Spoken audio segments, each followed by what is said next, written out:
Fala galera, felizes aí, tô feliz aqui.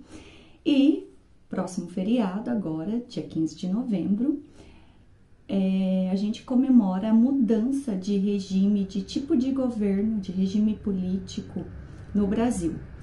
Vocês sabem que pós a independência, eu já fiz um vídeo sobre isso, nós adotamos a monarquia como forma de governo aqui no Brasil. E no dia 15 de novembro de 1889, esse tipo de governo, essa forma de governo é deixada e passamos a ter a república, presidentes eleitos como uma nova forma de governo aí no país. Vamos entender esse processo? Vem comigo.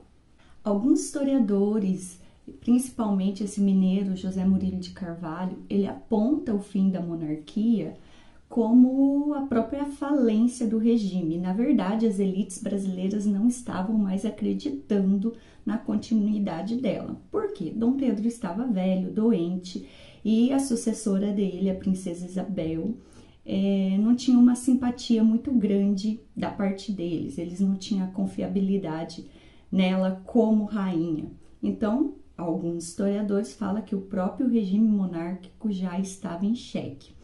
Além disso, a princesa Isabel era casada com um francês, o Conde Du, que teve uma atuação na Guerra do Paraguai bastante sinistra. Ele matou muitas crianças paraguaias. Já tinha uma fama ruim entre os brasileiros e acabou assim caindo no desgosto da população.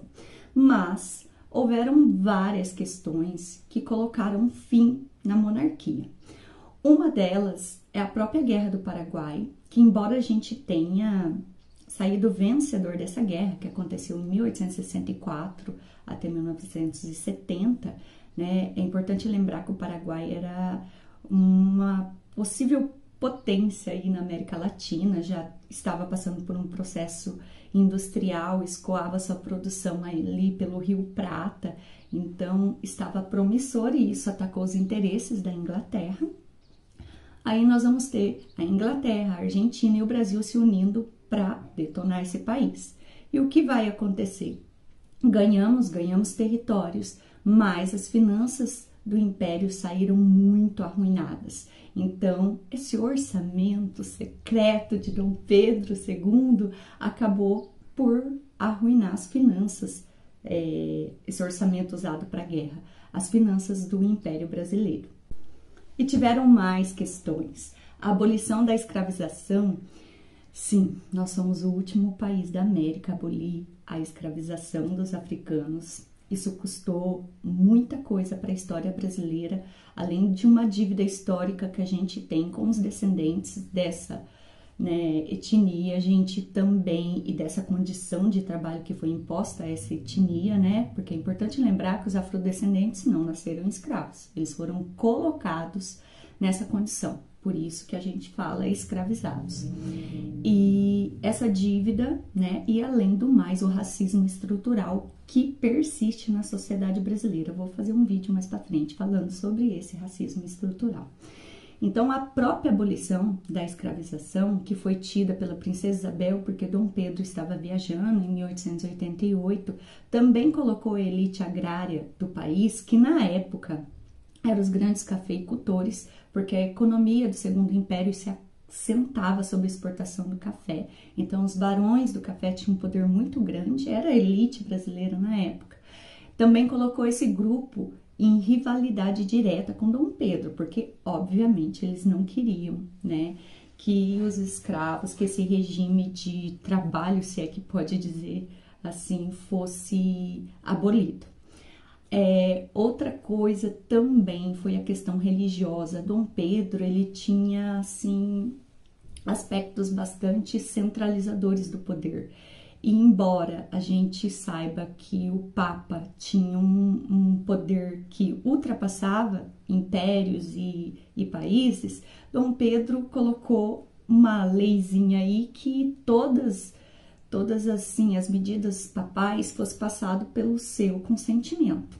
E na época o Papa proibiu os participantes da Igreja Católica de participarem da maçonaria e Dom Pedro não levou isso a sério. Ele próprio era integrante, o pai dele também.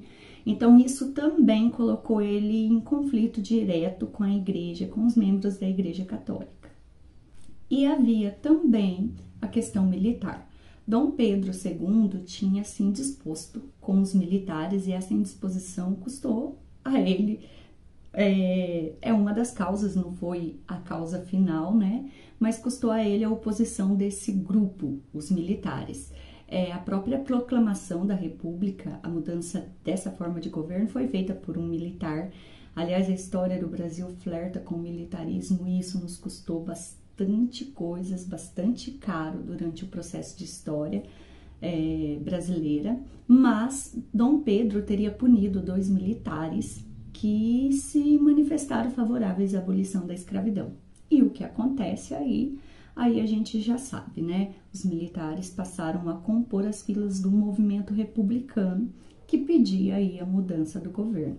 Então, em 15 de novembro de 1889, o Marechal Deodoro da Fonseca, um militar, amigo íntimo e pessoal de Dom Pedro, proclama a República. A família real é obrigada a sair às pressas do Brasil durante a madrugada para não ter nenhuma forma de revolta popular, algum movimento pedindo a volta deles, e a gente tem a mudança. Teoricamente, isso traria democracia para o nosso país, né? A participação popular na escolha de governo, mas eu vou falar um pouco disso agora. Isso foi uma medida colocada aí por um grupo e, em primeiro momento, essa democracia não vai ser democracia, vai ser uma oligarquia, vai ser um governo para atender um grupo específico. Bom, todo mundo sabe que a democracia, demo significa povocracia, poder, democracia, povo no poder. O povo participa das escolhas e a nossa democracia é representativa, então a gente elege pessoas para nos representar frente ao poder político. Mas, né, nesses primeiros anos da República, a gente não tem essa efetividade do povo participando do poder. José Murilo de Carvalho fala que essa mudança pouco importou para o povo, porque ele ficou ausente desse poder. Se a gente for estudar, e mais para frente eu posso fazer um vídeo sobre isso, a gente vai ver que, na verdade, né, esses primeiros anos da República ocupado por militares e depois foi feito um acordo entre as oligarquias, as elites de São Paulo e Minas Gerais, até recebeu o nome de República do Café com Leite. Então, a gente percebe que fica explícito que os primeiros anos da República governava por um grupo específico e não para o povo. Isso já deixa a reflexão na própria legislação para as eleições, né? A gente sabe que a legislação da República, que foi no ano de 1891, determinava o voto masculino para pessoas maiores de 21 anos alfabetizadas. Aí que mora o problema. As mulheres já ficavam fora disso, era sempre a metade ou mais da metade da população, e a questão da alfabetização. Nesses primeiros anos, poucas pessoas tinham acesso ao sistema educacional sistematizado. Poucas pessoas sabiam ler, a população pobre não sabia ler. Isso leva em conta também que a maioria da população era formada por ex-escravizados. Então, para vocês terem uma ideia, só 5,6% da população brasileira votava nesses primeiros anos da República. Um grupo pequeno, elitizado e letrado. Isso já deixa a percepção de para quem era feita essa República. De uma população de 14,3 milhões de pessoas, somente 800 mil participavam. Hoje, 70% da população brasileira participa das eleições, né? O voto é universal para pessoas alfabetizadas ou não e também estendido às mulheres a partir do ano de 1934. E agora eu vou falar para vocês curiosidades sobre essa república. A primeira eleição da República não foi direta, a gente teve uma eleição indireta, né? O primeiro presidente foi eleito por indicação. O Brasil, gente, ficou um período sem eleições diretas para presidente, que foi durante o golpe militar de 1960, quando teve a última eleição que foi eleito João Goulart, até 1989, portanto, são 29 anos sem democracia, que o país, essa lacuna ficou bem assim ausente. Isso leva também a gente a refletir que a democracia brasileira foi conquistada e é bastante jovem, então por isso tem bastante vícios e por isso que a gente tem que fortalecer as instituições democráticas. Isso vale para os movimentos que foram tidos nesses últimos dias contestando o resultado das eleições. Isso é um perigo, são movimentos antidemocráticos e a gente tem que pensar que são movimentos golpistas e a história brasileira foi feita durante muito tempo por golpes. Então a gente tem que se opor e defender, sim, o exercício democrático. Alguns presidenciáveis tiveram um mandato de 5 anos. Esses mandatos foram feitos por emendas constitucionais e foram eles: o Eurico Gaspar Dutra, o Ernesto Geisel, que é um presidente militar, e o José Sarney.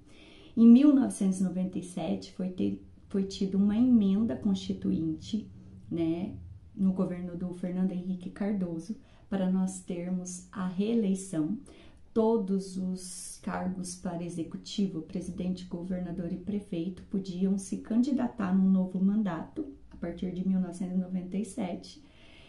E sim, Bolsonaro é o primeiro presidenciável a não ser reeleito na história. Um beijão para vocês, espero ter esclarecido a vocês essa mudança de tipo de governo no nosso país e eu volto com mais vídeos em uma próxima data. Beijão!